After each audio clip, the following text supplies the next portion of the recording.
भगवान का प्रेम मनुष्य को मुक्त नहीं करता, नित्य मुक्त करता है। भगवान के प्रति यदि भक्ति है तो सारे असंभव संभव हो जाते हैं, सारे असंभव संभव हो जाते हैं। भक्त के मन में तो फिर जो आता है वो करता है, वो तो सदा सर्वदा भगवान की गोद में रहता है, भगवान की छांव में रहता है। तो भक्त भरत के सामने त्रिवेणी से प्रयागराज निकल कर बोलने लगे, त्रिवेणी से प्रेम उद्गार प्रकट होने लगे। भरत बचन सुनी माझ त्रिवेणी, भई मृदुबानी सुमंगल देनी। यह है भक्त की दृष्टि। त्रिवेणी जी के वचन सुनकर भरत जी के हृदय में हर्ष छा गया।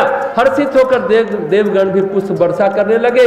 तीर्थराज प्रयाग में रहने वाले यह सब देख बहुत ही आनंदित हुए और कहने लगे कि भरत जी का प्रेम और शील पवित्र और सच्चा है। तो तीनों दृष्टि हम लोगों ने देखी, ऋषि की दृष्टि, भगवान की दृष्टि और भक्त की दृष्टि। इस कथा में विवरण और वर्णन है प्रयागराज की महिमा। प्रयागराज तीर्थराज है, तीर्थों के राजा है।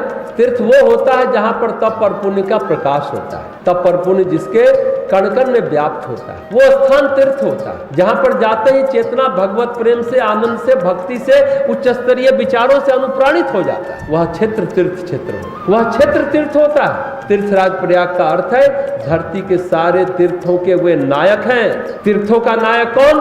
तो तीर्थराज प्रयाग। और उनको तीन लोग देखते हैं, ऋषि भारद्वाज और ऋषि समाज, स्वयं भगवान राम और स्वयं भक्त भरत जी। और भगवान के भक्त भरत जी की तुलना किसी से नहीं है। भगवान स्वयं अगर भरत जी की तुलना किसी से करते हैं तो हनुमान जी से करते हैं। भरत जी गृहस्थ संत हैं और हनुमान जी बैरागी संत हैं। भरत जी प्रवृत्ति मार्गी हैं, हनुमान जी निवृत्ति मार्गी हैं। हालांकि ये भेद बाह्य दृष्टि से है, आंतरिक दृष्टि से न भरत जी के मन में संसार और सांसारिकता स्पर्श करती है और न हनुमान जी के मन को करती है। एक क्षण के लिए, एक पल के लिए भरत जी के मन में संसार नहीं आता।